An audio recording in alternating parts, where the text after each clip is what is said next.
and really great land acknowledgement. I love when a land acknowledgement goes beyond just naming the treaties and, providing resources and talking about the connections and making those connections is really important. Especially today when we're here to talk about food, which, I think when we live in the city, at least, I live in the heart of like downtown, and so I don't really grow my own food. And I think sometimes it's really easy to kind of lose that connection between food and land. And so making those connections with land acknowledgements are really important. So thank you. My name is Jade. My pronouns are she and her. I'm here with my two amazing teammates, Renew and Nayla, who will introduce themselves afterwards. I'll just speak very quickly maybe about what we do at FoodShare for those of you who haven't heard of us or maybe aren't super familiar with our work. So basically we are a food justice organization. And what we do is we advocate for the right to food, and we work to really challenge the systemic barriers that keep people from accessing the food that they need to thrive. And these barriers happen to be the same ones that keep people from accessing or keep people in poverty, right? So we do this by working alongside community-led initiatives, taking our cue from community, specifically with communities who are hit hardest by poverty and food insecurity. So that's Black communities, Indigenous communities, people of color, people with disabilities, as well as folks living on low incomes. What this looks like on the ground it varies a lot. We kind of wear a lot of different hats at FoodShare. It can be urban farming, to affordable food markets in different neighborhoods, community kitchen programming, as well as kind of food justice programming with youth, which is what our team really focuses on in community food programs. The one thing that kind of ties all of our work together at FoodShare, though, is that we're really fighting for folks to access food on their own terms, rather than on a charity's term or someone else's, right? So we say that our vision is really kind of this future, a Toronto where everyone is able to feed themselves and their families and their communities with dignity and with joy. And we'll continue to kind of explore that throughout today's session as we kind of make these connections between food and systems and oppression, as we kind of look at this through an environmental justice and climate justice lens. Yeah, so I guess we can go ahead and get started. Renew is going to start us off with a really great kind of mindfulness activity to get us all in the right headspace to move forward with today's session. So I will pass it off to you. Thanks so much, Jade. So within the instructions before that were sent out so graciously by Jesse and Amaya from OC, we were hoping you all would be able to get outside. It was a little dreary today, but if you're able to get outside and grab a natural item, or even if you have a random item that you brought from home. Oh, nice, Jade, I like your little seedling, that's so cool. But feel free, if you have an item, feel free to show it on screen if you'd like. I kind of cheated. This is one of my food scraps that I grew. Oh, nice, thanks, Allison, I see it. I see Kale Carey. Let me know if I'm saying it right. Nice, nice. And for folks who may not have an item, it's totally fine. We can use our imaginations and picture an item as well. Okay. So yeah, feel free if anyone wants to kind of introduce themselves, say their name, their pronouns, as well as maybe what they want to learn today and maybe talk a bit about their item. So feel free if you feel like you want to share a bit about that. And also feel free to put it in the chat if you feel more comfortable as well.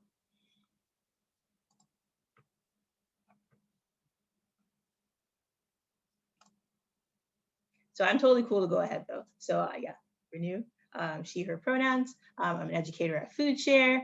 And my item that I brought was this one. I really love green onions. They're kind of the easiest thing to grow from in your kitchen. So as soon as like you chop off the ends of it when you're cooking with it, I love to cook with scallions or green onions all the time. And so you're supposed to take off, I think it's like 1.5 inch of it. And then you can put it in water and it just grows. So this is actually a week and a half week worth of growth from when I had cut off the end that was about that small. So if you were looking for scraps that you can regrow or to suggest to any of your participants, green onions are a great way to start. Also found this little onion too that was growing in my bag and just decided to keep it. So there's a plethora of different items that we can use and regrow from. And yeah, so yeah, feel free. Let's see, I see a few in the chat. I'll get, let's see, Carrie. So let me know if it's Carrie or Kari. Carrie?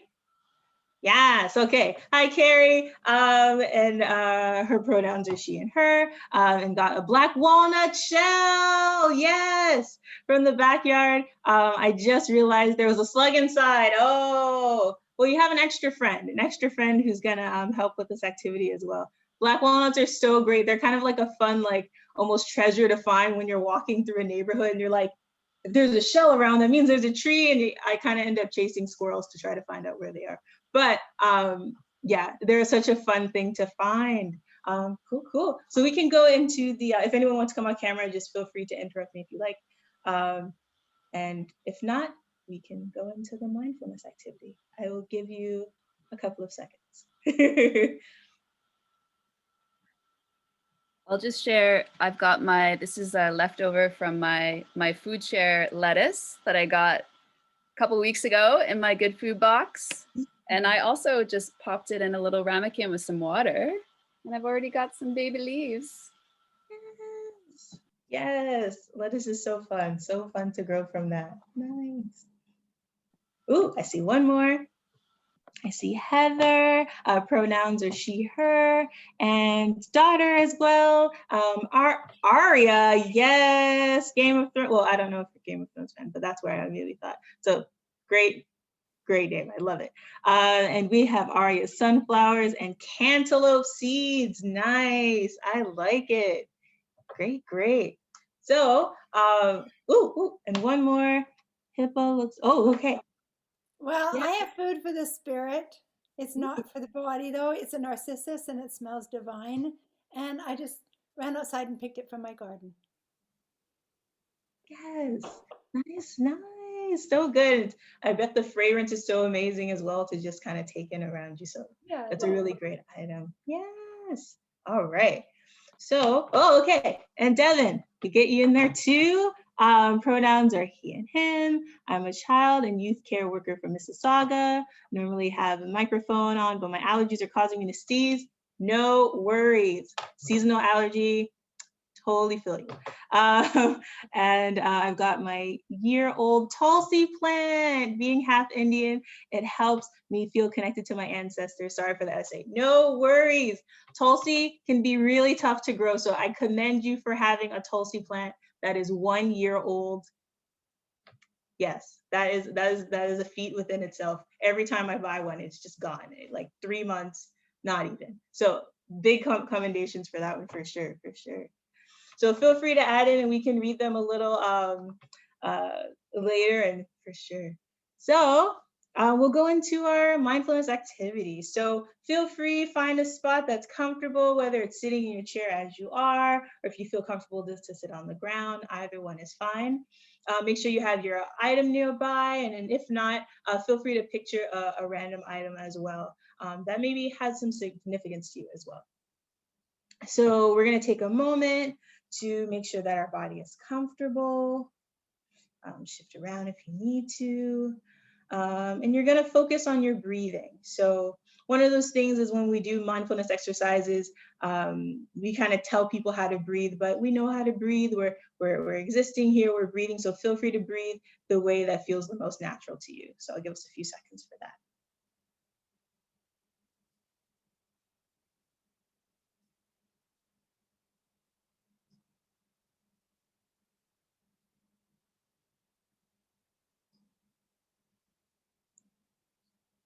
And if you've fallen into any distractions, it's totally fine to just return yourself back to the awareness of your breathing and keep on breathing.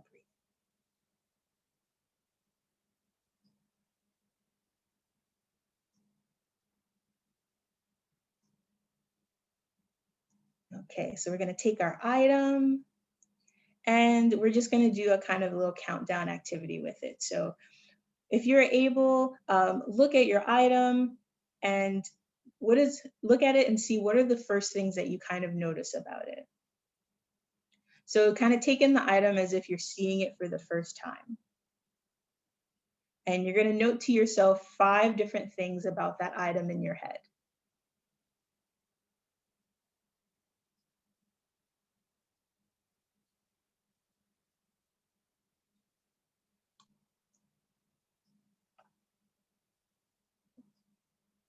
And if you're able as well, feel free to feel your item that you have. So kind of notice the different textures on it, how it feels in your hand, and acknowledge those different textures and where they kind of change as well.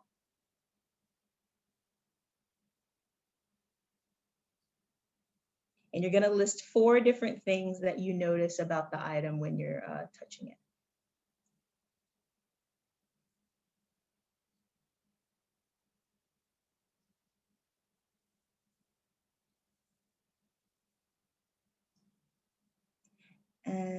And if you're able as well, feel free to give it a little sniff. So for those that have a food item, feel free to give it a sniff.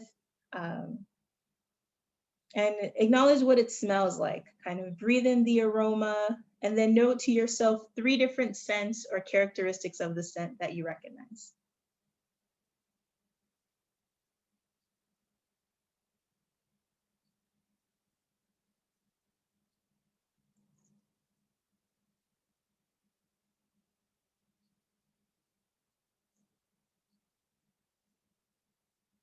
And now what you're going to do is you're going to figure out as well, kind of picturing this item in action. So we have it in our hand, kind of in this observatory state, but what kind of ways have you used this item in the past? So you can note to yourself 2 different ways that you've used it before.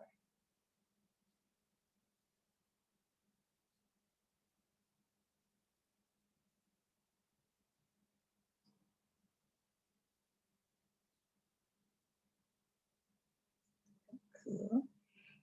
And now for our last one, we're just gonna kind of dream up a new way that you can use this item. So maybe if it's a food item, maybe a way that you can cook it, maybe a way that you can use it in a different way. But we're gonna dream up one new way of how to use this item. And so you can also note to yourself a desire to see that through or not. And also you get to choose. So there's no pressure on whether you could want to use it or not use it.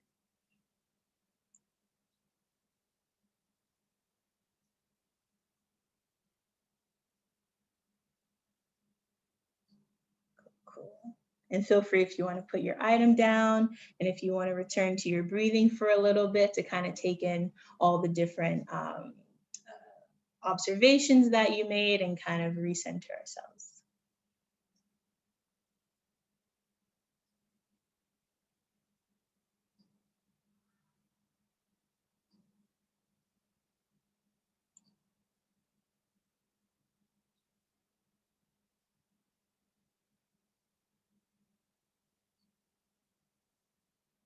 Great, great, great.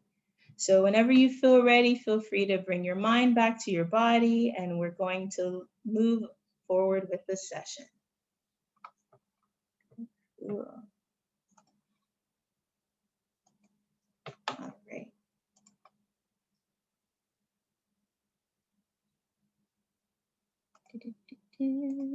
All right, so we are going to move forward.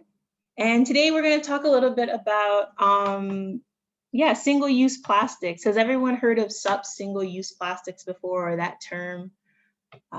Feel free to put your hand up or use a reaction for sure to let us know if you've heard of that term. Yeah.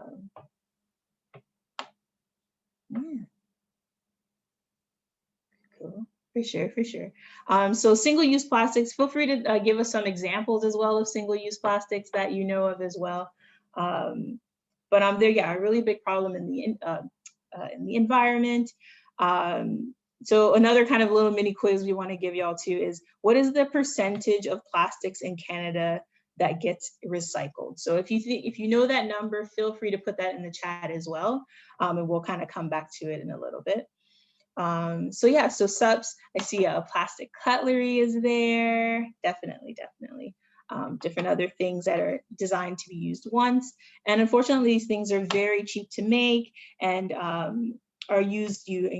made using fossil fuels, and that saves money in the short term, but it passes the cost on to the environment in the long term.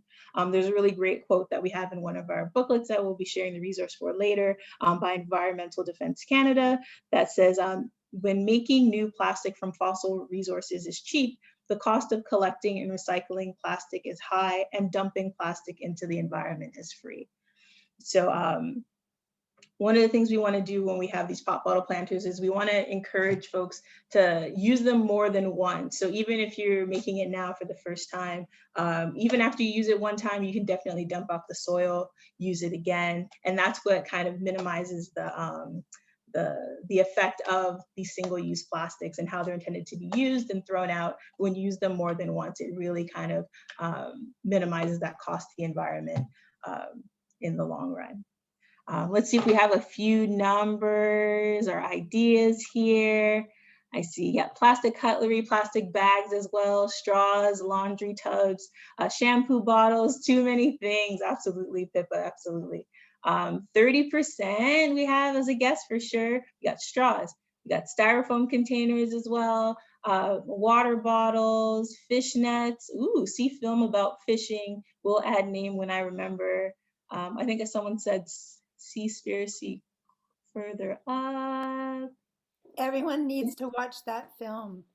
It makes plastic straws seem totally insignificant. Yeah, wow. Definitely we'll check it out. Yeah, plastic bottles, we got 70%. Yes, oh, and bread tabs. Bread tabs, one of those things too you kind of forget about and are really great to reuse. So for sure. So yeah, we have 70, we have 30, and I wish the number was that high. Unfortunately, it's only 11% of things of subs in Canada are recycled. So that means 89% of it ends up in other places like the landfill, littered in our parks, and unfortunately in our waters. And we'll talk a little bit more about the impact of these type of things in communities, BIPOC communities specifically, where a lot of foods and a lot of garbage and harmful waste ends up being dumped close to. So we'll talk a little bit more about that later. But yeah, and in our waters, I guess Seaspiracy as well kind of would talk about that, 8 billion kilograms that ends up in our oceans. So definitely, as much as we can reuse these items, we definitely should. So now we'll go into our pop bottle build. So I have a finished product here of what it kind of can look like for you.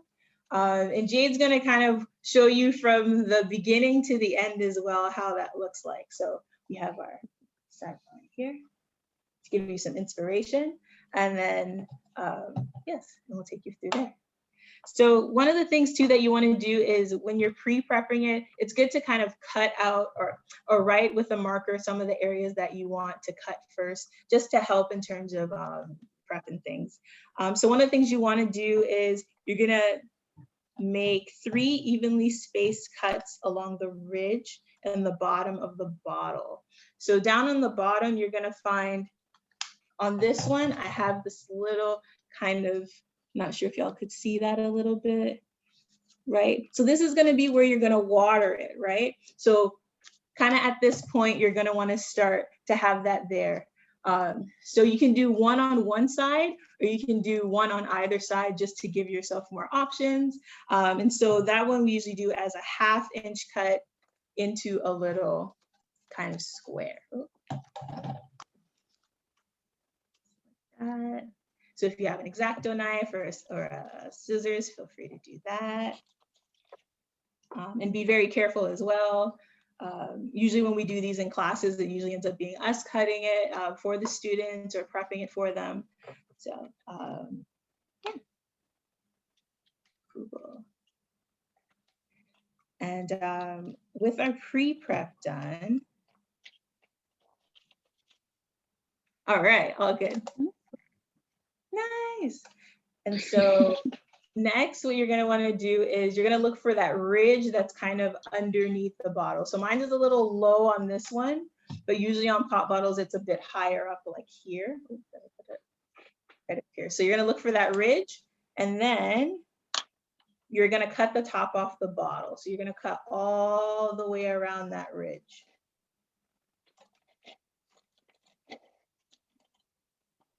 Cool. So you're gonna cut all that part off.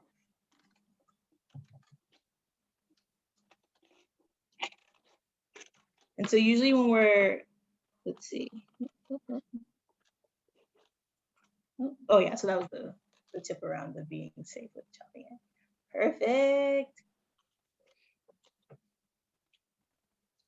All right. So now that we have that part, you're gonna turn it upside down and place the inside bottom part of the bottle using the marker. Okay, so what we're doing with that one is it kind of has that little curve on the top of it. So what you wanna do is you're just gonna put it to sit very lightly on top, and you're gonna see the part that sticks on top, and so what you're gonna do is you're gonna kind of take your scissors, and you're gonna cut little tiny slits on like this end parts of it, and that's gonna help it fall down into the planter easier. So I'm cutting slits on this part or this part? That part, yeah. This part. Yeah. Cool. When I was explaining, I was just realizing, no, it doesn't sound like how I'm thinking of explaining it. But so all around it, am I cutting slits? Yeah, all around. So maybe one every inch or so. Yeah. And this should help it to down and there. And it kind of makes a really nice kind of tight area for it. Oops, let me see what's in the chat. Oh, I see toothbrushes as well. That's so true. Toothbrushes as well. Where can one watch Seaspiracy? I think that was on Netflix. Yes, yes. Egg cartons as well. Egg cartons is one of those things too that we can use a lot more than we sometimes think that we can. So I like kind of that thinking around that outside of the single-use plastics. Cool, cool. Perfect. And so what we're gonna do, you're gonna put that down into the bottle. Oh, I forgot. Actually, what you're supposed to do is you take your string that you have. So I'm gonna get you to take it out. Yeah, and you're gonna cut 3 pieces of string. Usually we kind of do about that much. So that's maybe like 10 inches about. Okay. And cut about 3 of those. And what that's gonna help is actually to like wick the water into the plant.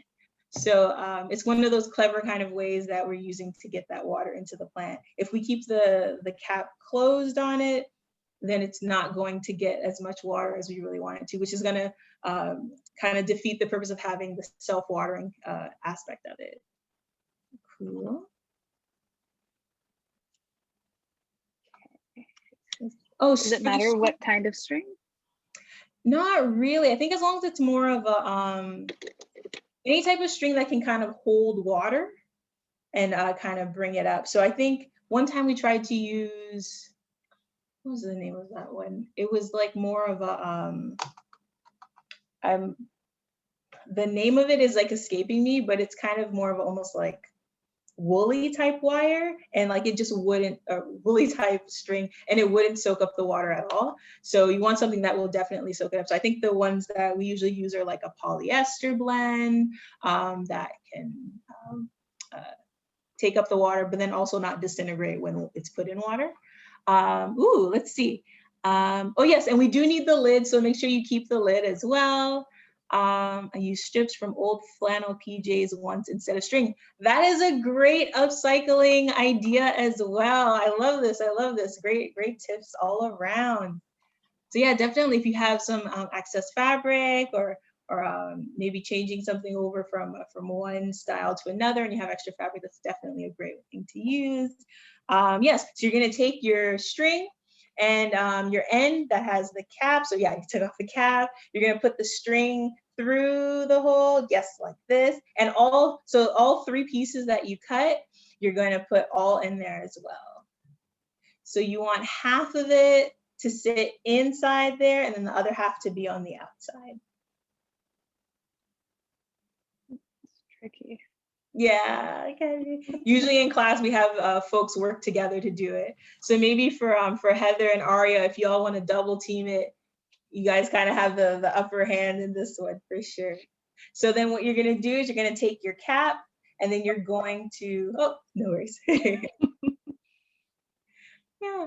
And then so when you take the cap, you're going to turn it kind of lightly, and you want the string to be sticking out still, right? So you want it light enough that it's snug, but not too much that any water or things wouldn't be able to get through to the other side of the string.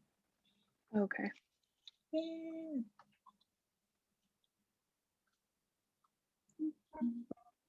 Cool. So let us know how you're doing. Also let me know if the pace is quick or if it's just the right pace. And feel free to ask as many questions as you need.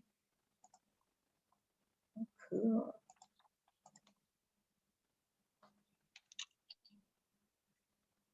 How's that look? Looks great. Looks great. So then now is the part where you put that into the bottle, the way that you originally had it. And then you're going to kind of see how the full bottle comes together. Oh, my cat is trying to steal the strings. Oh, those cats. That's so cute. Oh. Perfect, perfect. Here. All right, and then you'll press that down into the bottom of the planter. And there you go. And so now this is kind of basically the main part of the planter, kind of already fully assembled. This is the part where if you want to decorate it, you can as well, which we'll do in a little bit soon. So then what you can do as well is add some soil to it if you have some. And so when you're adding the soil in, you're going to want to keep the strings a bit separate. So maybe like spread them out on the bottom in 3 separate places and then put your soil over it so that the water can kind of wick up into various places instead of all in the same spot, which was the issue that I had, which made it very difficult to grow my basil plant that I had in it before.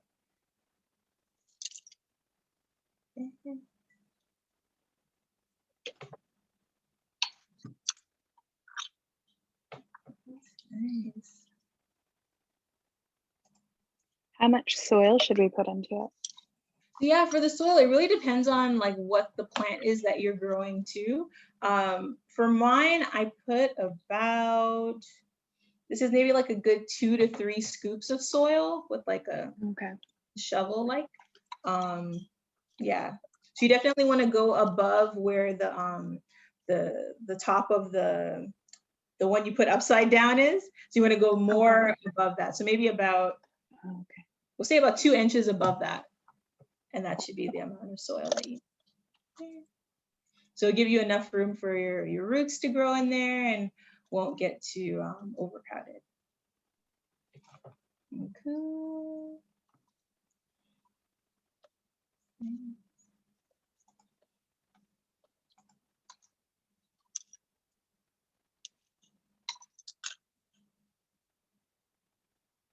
Cool. Do we have a lot of gardeners who are here already? Did everyone kind of have soil already in their at their homes? That sometimes is the toughest thing to source. That's what we find kind of when we're doing our workshops to be mindful of equity issues. We always usually bring everything with us. So students usually mostly would only have to show up with either their bottle or sometimes we would bring the bottle to them as well, just to make sure there was 0 barriers and that everyone could participate and not have to worry about providing those things. Cool. Oh, one of the other things we also like to add into our soil as well is worm casings. So because we have in-house compost, they usually, we can usually get it pretty easy from them, but there's a variety of places that you can get those here as well, different gardening shops. and things that will have compost and different fertilizers if you feel like the soil that you have may not be as strong for it. Oh, nice. Yes, Jade. So that's from our lovely compost program that we have at FoodShare. I'll take some out to show how beautiful it is. Yeah. There we go. Cool. Yes. And then also it's always fun sometimes to look at, and sometimes you can also find like worm eggs in it as well. So so yeah, worms all over. So yeah, be sure to mix that around in there. So once you add those in, depending on the soil that you have too, actually no, we'll do that right after. I was going to talk about adding some water or moisture to it, but we're going to do that after our seeds, just to make sure that the seeds are hydrated, but also that the seeds aren't going to just float all around within the planter. Let's see in the chat. I'm in the process of building my own worm composting bin. That's so great. That's so great. Nice. Yeah, FoodShare operation for the worm feeding is like, it's so intense. Like I think there's like 16 different worm farms that we have. And they rotate them and they're feeding them in different quadrants. So the worms go to like each area and move around. It's very interesting. I got to spend one day there and found it was really, really fun to just kind of learn more about worms and how amazing they are in nature, and just, yeah, it's great. Cool, cool. All right. So we have all of our soil in there. We'll mix it all in together. Make sure you got your worm casings in there, as well as the soil. And so once you have that, what you're gonna do is make a little spot for your food scrap or your seeds. If you're gonna have your seeds, make sure you're using like 2 to 3 of them, just so you'll have a chance of making sure to grow them. And for your food scrap, you wanna kind of put a hole maybe about 1 to 1.5 inches into the ground, just to make sure you have room for your roots to be down there. And then so that a little part will be sticking up above ground. Cool, cool. Ooh, marigold, that's such a great plant as well. So many other characteristics around it, around like pest control for your plants as well, but also welcoming our pollinators, which we love as well. So y'all are already having unlocked so many different multi-functions of our planters. Love it, love it. All right. So once we get those in there, if you find that your plants are sticking up a lot, you can feel free to add a bit more soil on top as well, just to make sure they're really snug in there. So yeah, each one is kind of a little different, so feel free if you want to add some more soil, or take some away even if you find. Jade, you're good, feel free to add some more.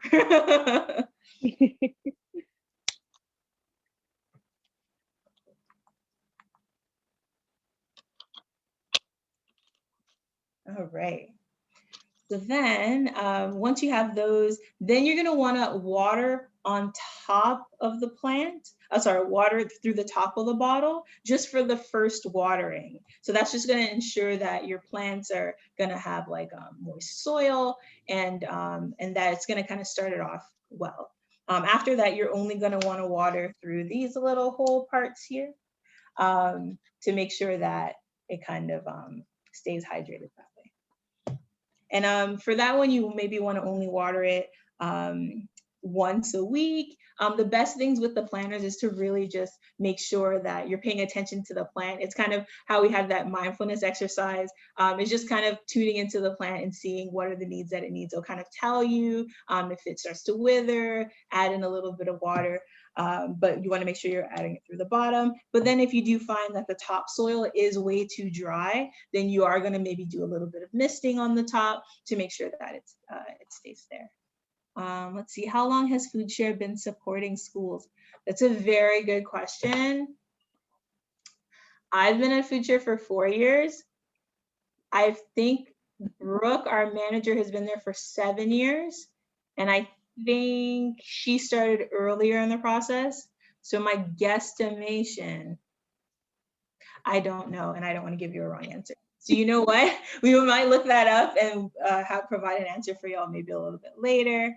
But yeah, we've been in schools for a bit, for a while doing programming.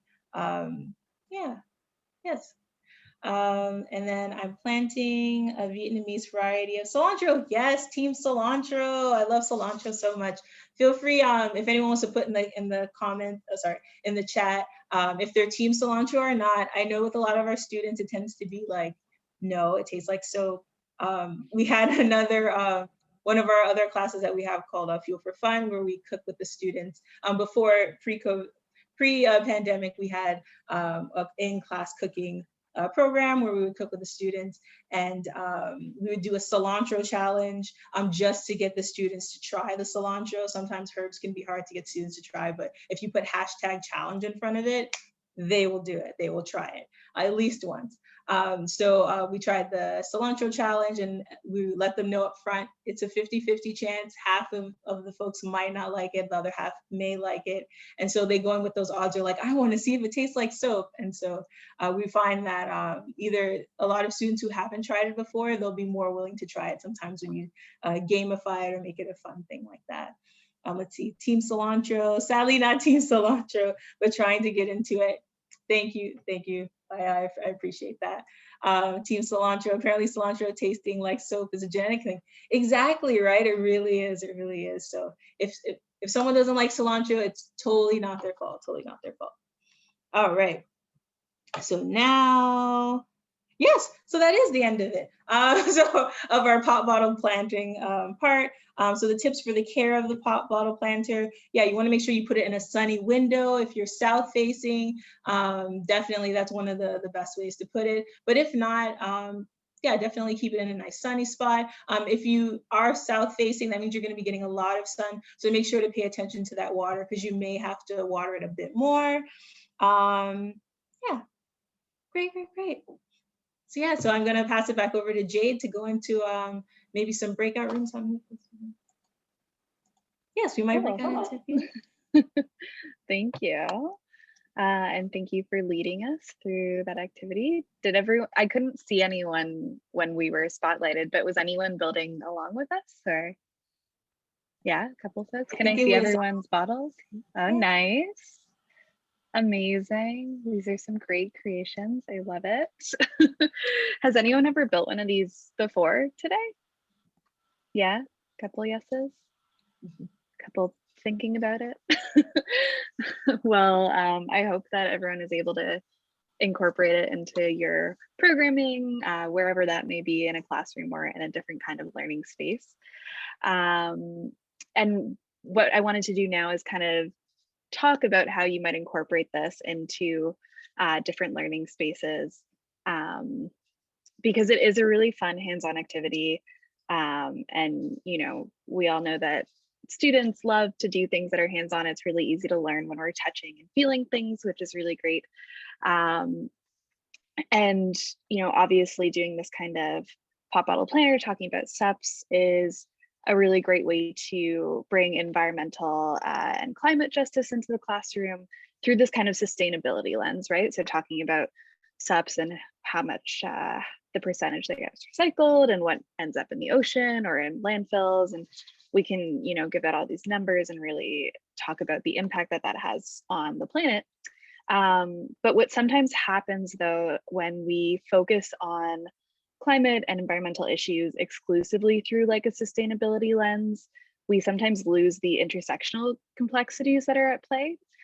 So kind of going back to the land acknowledgement that we started the session with, it's really important to bring in, racial analysis, as well as class analysis, and, thinking about the ways in which colonialism impacts sustainability and climate justice, right?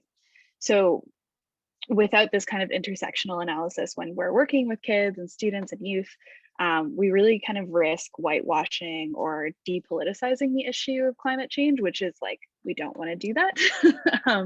So when we're doing something like SEPs, it's really great to get kids engaged and get them learning hands-on, But then the question comes up of how do we take this and kind of scale it up to a broader conversation around race, or around the impact of environmental racism. So, I think we all know that the struggle for climate justice has always been rooted in, the struggle for racial justice, class justice, all of these kind of intersecting systems of power. And as Renee mentioned earlier, there's some people, specifically Indigenous people, Black people, and folks living in poverty who are definitely more impacted by environmental injustice and by the impacts of climate change. And often in kind of the mainstream narrative we hear about climate change, that's left out a lot of the time. And so when we're working with students and youth, we need to make sure we're bringing that into our lessons. So when we talk about something like SUPs, when we're doing this pop bottle planner lesson, and we're talking about SUPs ending up in landfills, it's important to really critically question, where are those landfills? Like, can we map them out? What communities live near these landfills, and how do those landfills impact people's lives on an everyday basis, right? So we thought we'd watch a short trailer for a quick little breakout room activity. Will we go into breakout rooms? It's a pretty small group. I'm not sure. It might be better if we're all in this main group to have a discussion together. I don't know. I think it's manageable with how many of us are there? 12, 13? We'll try it. And then if it's too much, we can always split up. But I'm going to go ahead and share my screen and play a short trailer. It's for a movie called There's Something in the Water. Maybe it's a movie that folks have seen before. It is based on Turtle Island on the East Coast, directed by Elliot Page. So I'm going to go ahead and share my screen here, and then we'll do a bit of a discussion afterwards. Oh, sorry. I always have issues trying to go full screen while sharing my screen. Okay, here we go. Oh, nope. Gonna get it this time. All right, here we go. Make it big. Okay, can everyone see this? Yeah, awesome. Great, I'm gonna go ahead and play it. Nova Scotia, Canada's ocean playground. In some ways, Nova Scotia is the embodiment of what many view Canada to be, a sweet escape. But when you look beneath the surface, the picture-perfect image begins to crack. Environmental racism is a problem. In Canada, your postal code determines your health. So we know that where you live has bearing on your well-being. Indigenous and Black communities are the ones that tend to be located near hazardous sites. When we got here, they decided they were going to put a dump where everything went. There was body parts, there was food, animals, anything and everything. There were concerns about the impact on the environment. That's what our community smells like. In one view, in one instant, you'll realize why we are here. How environmental racism has affected this community. It's killing us. This lady's husband died of cancer. All the family that lived in this house died of cancer. This man has cancer. Who knows which in our water? The trust has been broken through several governments. Talk to us! Step back or you're going to get arrested. You are poisoning our water. It's just another example of their disregard for our rights. They're doing it, and they're not even tricking us. They're just doing it now. Canada is not a nation. It's a corporation. And it's time for it to stop. The bottom line is that we're sick of being sick. We hope to heal from all this.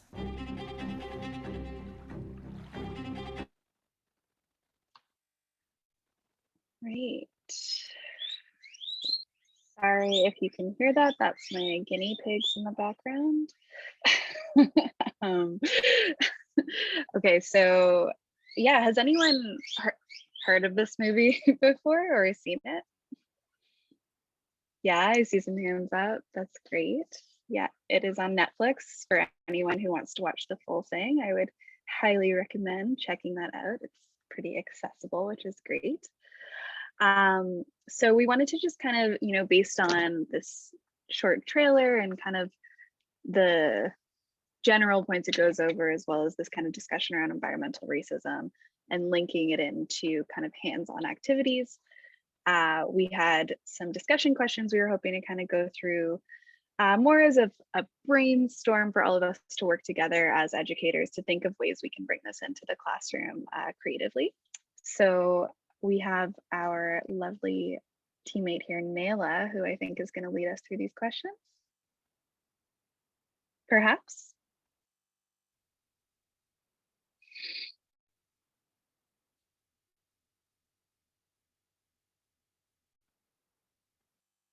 Perhaps not. Sorry, she was having technical difficulties. I thought she had messaged both of us, so I think so she had messaged me. My apologies. Okay, no worries. I really have a bad allergy on migrants, so. No worries. We can definitely just go through these questions. No problem at all.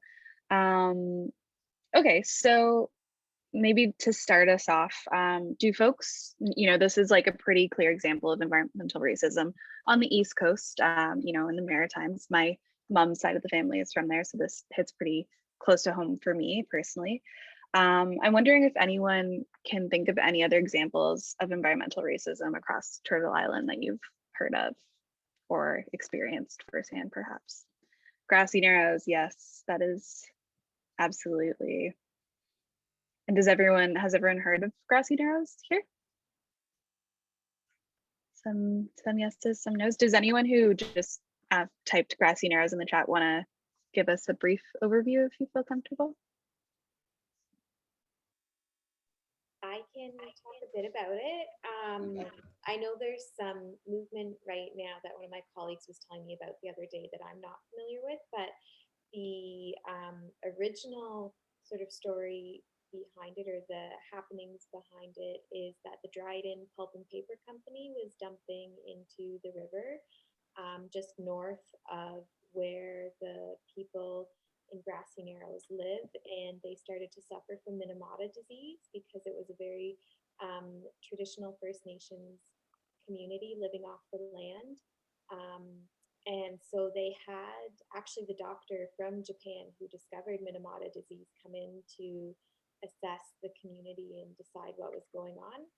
And my understanding is that the solution the government had was simply to move the entire community further down the river. And now there's further pollution going on at the new spot that they've been moved to. They're one of our First Nations communities that does not have access to clean drinking water, whereas they did in their original home. And the other thing that the government did was prior to being moved, based on the CBC archives, they were a dry community, and they put an LCBO on the new reserve that they moved the people of Grassy Narrows to. And that's my understanding of the situation in Grassy Narrows. Yeah, thank you for that, Heather. I think that was a pretty great summary of what's going on. We can definitely send some links out afterwards with more resources for folks if they're interested in learning more about some of the different things happening across the country. Okay, Wet'suwet'en for sure. That's a huge one that's been kind of getting a lot of media attention over the last little while. Oil pipelines generally, absolutely. And Heather, like you mentioned, like this clean drinking water, access to clean drinking water for Indigenous communities is something that is happening across Turtle Island. I think the updated number from this February is there's at least 59 boil water advisories across the country right now. So there's at least 59 Indigenous communities without access to clean drinking water, right? So that's like a clear example of ongoing colonial violence. We've got lobster fishing. Yeah, that's a huge one for sure. Africville, totally. A lot on the East Coast for sure, where there's a lot of Black communities that have been on the East Coast for many years, and so they're impacted quite disproportionately. Many chemical plants close to Sarnia called Chemical Valley. I've heard about. I don't know a ton about it personally. I did listen to a really great talk about, there's a study being done in Chemical Valley around Indigenous women and breast milk actually, and how it's impacting babies now as a result. So it's a generational like violence and trauma as well, right? Ring of Fire, Pigeon Lake, Chemical Valley, wild rice harvesting issues. Well, yeah, there's so you all are very knowledgeable about this. This is amazing. There's so many examples, right? Which is so horrible to think that, you know, off the top of our heads, we can list this many examples that we know of, right? So if we know of this many, I can't imagine how many things are happening beneath the surface that we're not even aware of yet, right?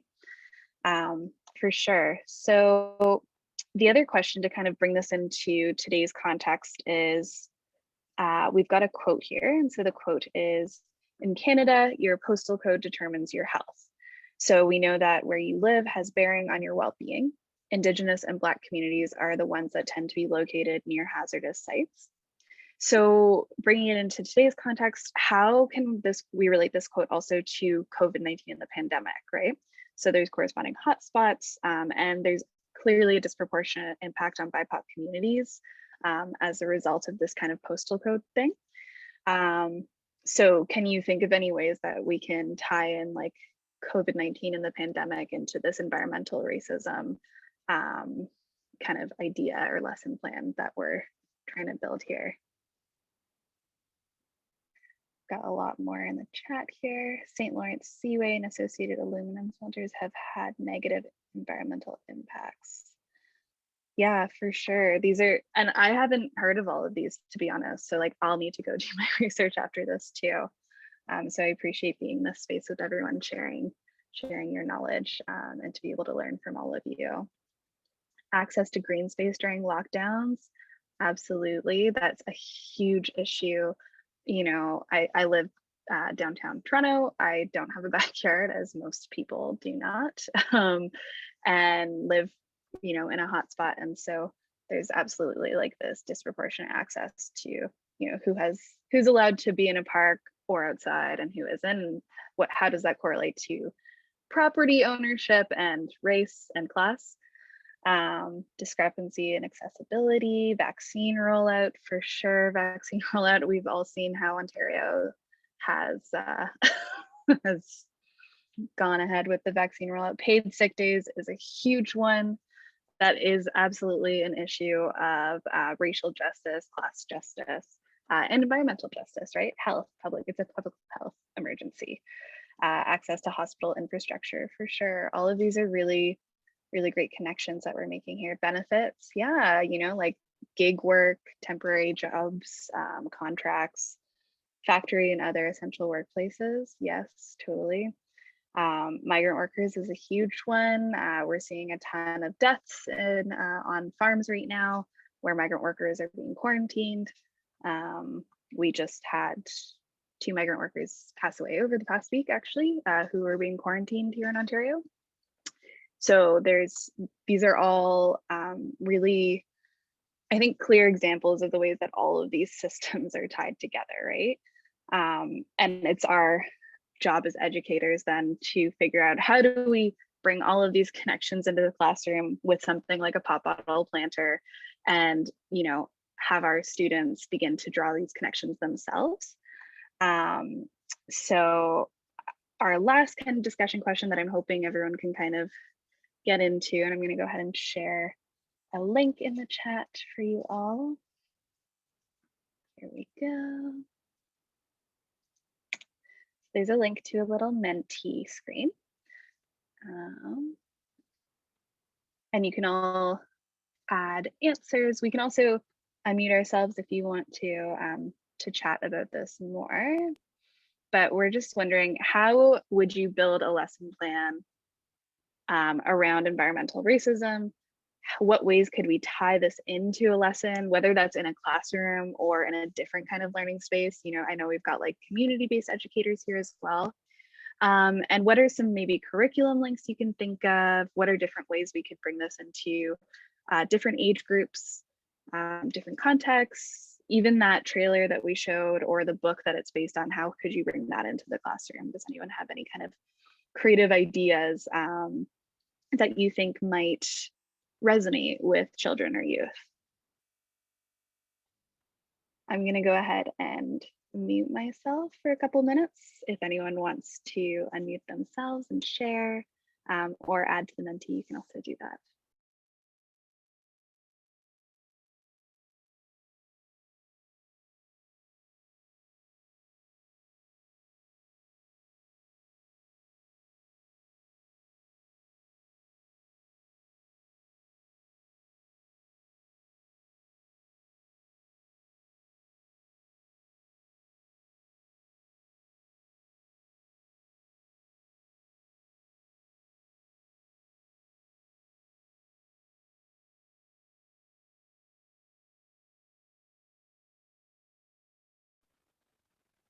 Okay, so I see we've got an answer here in the Menti. Using footage of other youths or connecting with one of the community through a virtual meet would help. Absolutely, making these connections to community is so important. Connections in general, right? You know, youth love connecting with other youth, especially right now when we're all feeling incredibly isolated and alone. And I think that also makes those connections to, you know, to be able to take action around climate justice and environmental justice. Like, we do need to be working in community and in relationship with one another. So building these connections to communities is a great way to do that. Thank you for that. Talk about water, how we use water, who has access to clean water. Curriculum links could be for many ages, K-8, but more specifically for grade 8 water systems. We can connect to water at any age or grade level. Absolutely. One of the things that I always love about like working with food is that you're eating food from when you're very, very small. So like everyone has experience with food, and it's the same thing with water, right? Like everyone has drank water, bathed in water, showered in water, been in the ocean or the lake. So that connection to water is already there. So I love that. It's like a universal experience, but at the same time, the experience is really different depending on what you look like and where you live. So I love that. Talking about changing weather patterns, from there build a discussion on natural disasters and infrastructure, who's hit the hardest and how climate change will continue to exacerbate natural disasters, for sure. And there's so many like recent examples of, you know, natural disasters and the way that that's impacted different countries and different countries with different kinds of development as well. Oh wow, there's so many answers rolling in, I can't read them all. Okay. Young students need to be given opportunities to connect to the earth altogether, powerful bonding place, and diversity of students brought in. Absolutely. That same, you know, land-based learning is really important. Getting to, you know, often I think in the city, we're disconnected from land and nature. So being able to build that connection again, and also with that understanding of, you know, the original caretakers of the land and the history of the land that we live with, and how to live in relationship with that. Wow, these are all great ideas. Let's see what else we've got here. Soil science connects, and the importance of land allows you to bring a First Nation. I don't know why they keep disappearing for me here. Oh, here we go. I can enter to pause scroll. Oh, no, I can't.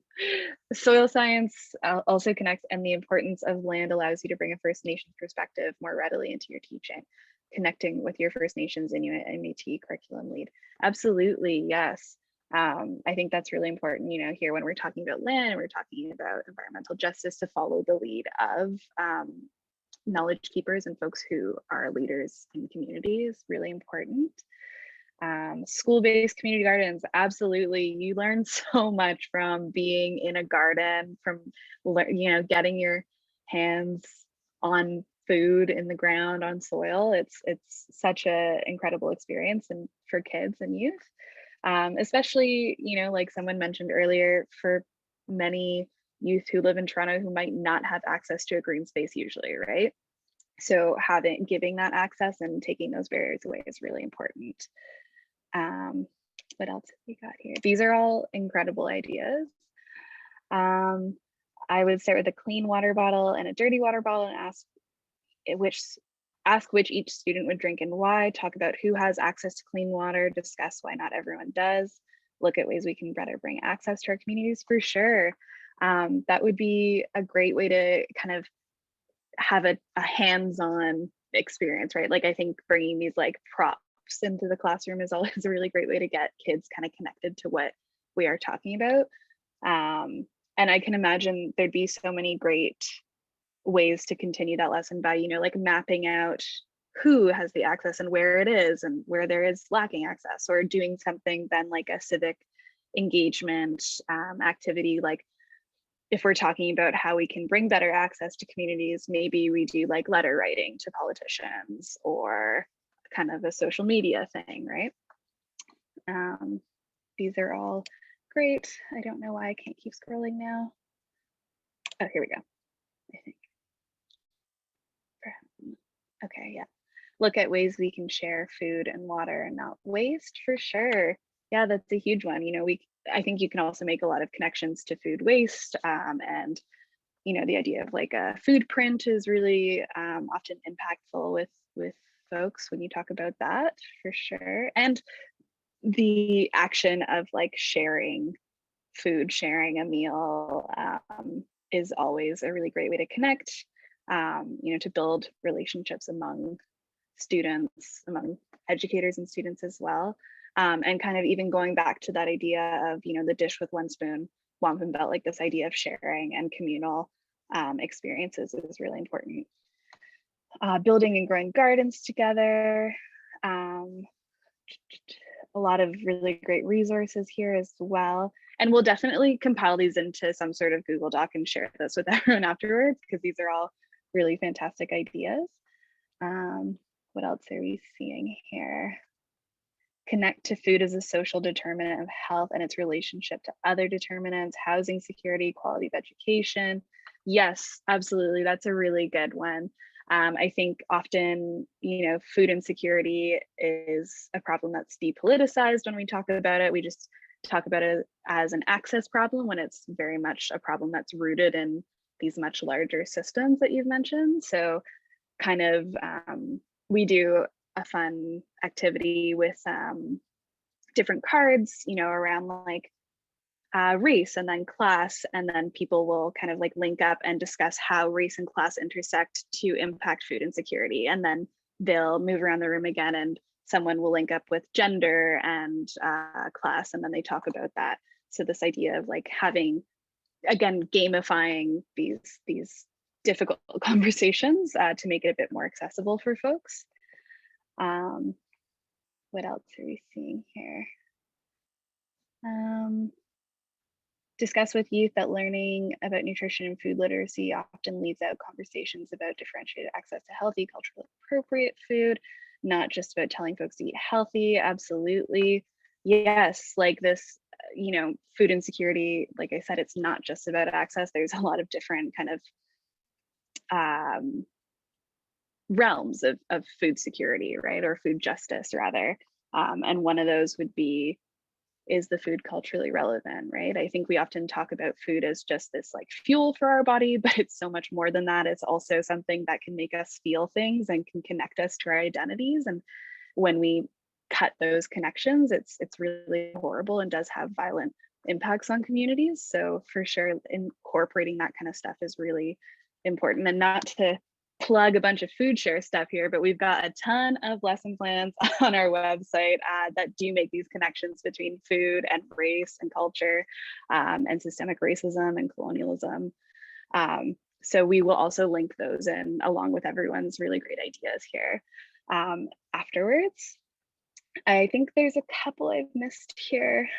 I think I saw one about asking about opportunities to act, so that it's not just kind of, you know, explaining that there's a really big problem and then leaving kids feeling a bit helpless, which I think, you know, we really want to avoid doing. When we never want to go into a learning space and dump all of these pretty like heavy things on a bunch of children and youth and then expect them to leave feeling good after that. So absolutely, like, opportunities to act would include something like civic engagement piece, I think also doing things like,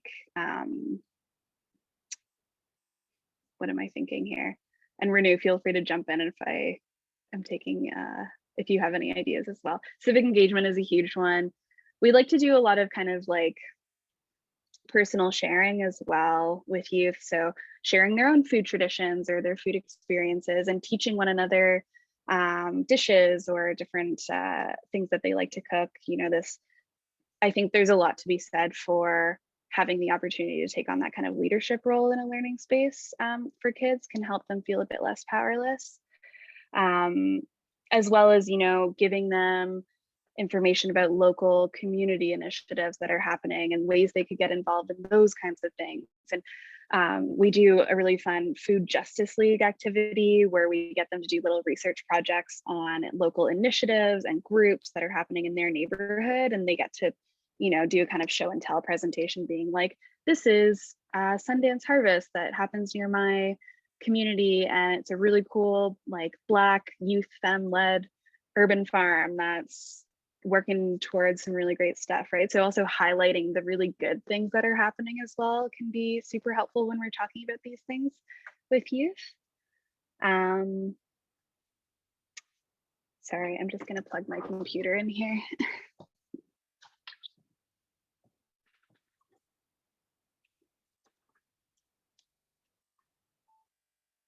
Okay, I'm just seeing here if I've missed anything else. I can't see the bottom. Oh, here we go. A study of Métis artist Christy Belcourt could include some of her paintings about environmental justice. Absolutely, anything art-based with children and youth and adults, to be honest, I think is really fun. And again, that kind of tactile opportunity to learn. I think, you know, doing something like that, looking at and talking about Christy Belcourt's art, but then also maybe linking that to now we're going to make our own creations and giving them a chance to also kind of get their hands on some paint or some collaging. We're a pretty big fan of collaging on our team. We do it a lot. Oh yeah, I see, I don't know where it went, but I saw something about art as well. Yeah, so art is another huge one. It's a great way to encourage children and youth to get involved, to make change. Banner project, eco art, sound art, yes, any type of art for sure is a really great way to get students to express themselves and to translate what they've been learning into something then that they've processed, right? Yeah, these are, and then I see some book recommendations as well. I think I've read them all out. I don't know. There's so many good ones. It's really hard to kind of keep track here, but like I said, we're definitely going to compile these all into a little document that we can share with everyone, along with a bunch of our lesson plans that could be helpful for if you do want to bring these into your own classrooms or learning spaces. I'm going to go ahead and stop my share now. There we go. Did someone unmute themselves? It was me. I was just going to say I can also share all the great information that's been coming in through the chat. So I can share that with Ranu and Jade, and maybe that could be part of the compilation. Absolutely, that would be great. Great. Well, yeah, thank you all for sharing all of these really fantastic ideas. It's really helpful for us to hear from educators as well, and to give us all ideas. You know, we need to constantly be sharing knowledge to make it work and to grow as educators. So I really appreciate that, and appreciate you all being here for the last, you know, hour and 15 minutes with us. I don't know if Renu, do you have anything to add at all? No, good to go. Yeah. You're doing great. You covered everything. I'm just here, just like, yes. I appreciate that. I guess maybe just to close up, does anyone have any last questions before we head out? Feel free to type in the chat or unmute yourself. And I mean, you can always get in touch with us as well if you do have any questions that come up after this, we're always happy to connect with educators and chat about how we can bring food justice into learning spaces across Turtle Island, because that's what we're super excited about and want to do everywhere we can. But yeah, if there's no other questions, I think I'll just pass it back over to you, Jesse, and close us out. Oh, sure. So one thing, I do have one question, and I can share about it too, but you folks might be better positioned to speak about it. There's all kinds of amazing programs at FoodShare, but one that does an incredible job at synthesizing so many different ways of connecting to food is the School Grown program. And I wondered if anyone on the FoodShare team would be able to tell us a little bit about it. Like if you know about, yeah, like if you could just describe what it is and what the students get to participate in.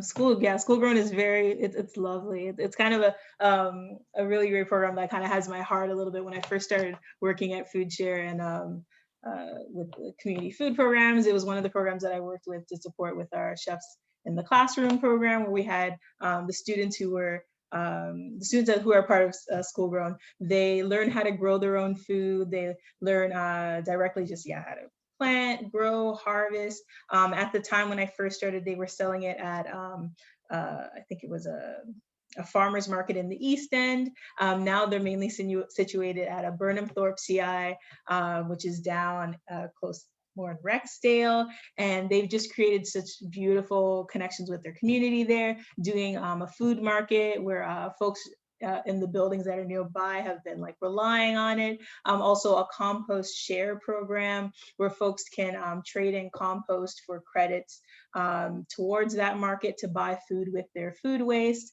And it's the youth as well, who are coming from all over the city as well, are just learning to reconnect with nature, just understanding more of how it works, understanding more of what our role is in kind of taking care of nature and the earth and things. And it's just been really powerful for the youth to come in and not only have jobs, so it's providing jobs to BIPOC youth over around the city. This knowledge that's being shared with them around growing their own food, which is a course that they aren't unfortunately able to take in schools, but it's an opportunity for them to be able to learn those things in a variety of ways.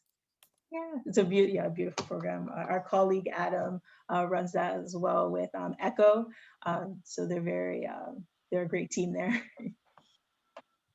Yeah, thank you so much for that. I encourage everyone to check out what it's all about, and just to spend a bit of time surfing around FoodShare's website. They will be sharing lots of awesome resources with us, but there's so much more in there to help people make connections. Community-oriented things, food as a convivial tool, as a way to bring us together during this time. It's tricky, but we will be carving out new opportunities in the future to come together and share food together.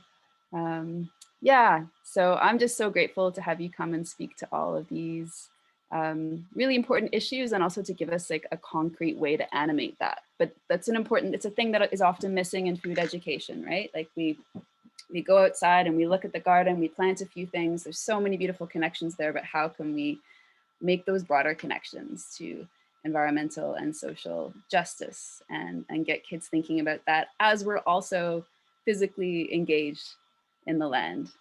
So thanks so much for sharing. I will open it up before we close. If anyone, I'll just stop the recording